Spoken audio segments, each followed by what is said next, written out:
Upper കുട്ടനാട്ടിൽ വെള്ളക്കെട്ട് രൂക്ഷമായി തുടരുകയാണ്. പമ്പയാർ കരകവിഞ്ഞതോടെ ചെങ്ങന്നൂരിലെ പാണ്ടനാട്, ഇരമല്ലിക്കര അടക്കമുള്ള നിരവധി പ്രദേശങ്ങൾ വെള്ളത്തിനടിയിലായി. ചെങ്ങന്നൂർ താലൂക്കിൽ മാത്രം 25 ദുരിതാശ്വാസ ക്യാമ്പുകളാണ് പ്രവർത്തിക്കുന്നത്. ഒറ്റപ്പെട്ട് കഴിയുന്ന കൂടുതൽ പേരെ ക്യാമ്പിലേക്ക് മാറ്റാനുള്ള ശ്രമത്തിലാണ് രക്ഷാപ്രവർത്തകർ.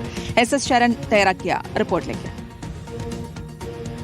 ചെങ്ങന്നൂരിൽ ഇടവിട്ടുള്ള മഴയാണ് പെയ്യുന്നത്. എന്നാൽ അതിനപ്പുറം കൂടുതൽ പ്രതിസന്ധിയിലാക്കുന്നത് ഈ വെള്ളക്കെട്ട് ഇങ്ങനെ രൂക്ഷമായി തുടരുന്നു എന്നുള്ളതാണ്. ചെങ്ങന്നൂരിലെ പാണ്ടനാട്, ഇരമല്ലിക്കര അടക്കമുള്ള പ്രദേശങ്ങളിൽ സ്ഥിതി ഗുരുതരമാണ്.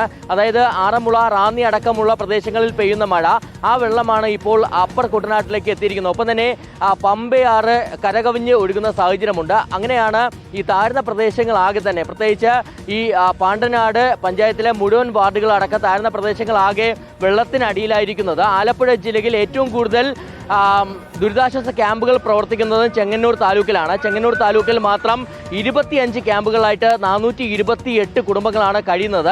ഒപ്പം തന്നെ ഇവിടെ രക്ഷാപ്രവർത്തനവും ഊർജിതമാക്കിയിട്ടുണ്ട്. പ്രത്യേകിച്ച് ഈ വെള്ളം വലിയ തോതിൽ തന്നെ കുത്തിയൊലിച്ച് എത്തുന്നതോടുകൂടി തന്നെ ഈ രക്ഷാപ്രവർത്തനം ഊർജിതമാക്കിയിട്ടുണ്ട്. പലരും ഇപ്പോൾ പലയിടങ്ങളിലായിട്ട് ഒറ്റപ്പെട്ട് കഴിയുന്ന സാഹചര്യമാണ്. അങ്ങനെ രക്ഷാപ്രവർത്തനം ഊർജിതമാക്കുന്നതിന്റെ ഭാഗമായിട്ട് ആലപ്പുഴയിൽ നിന്ന് കൂടുതൽ ബോട്ടുകളും ഇവിടേക്ക് എത്തിച്ചിട്ടുണ്ട്.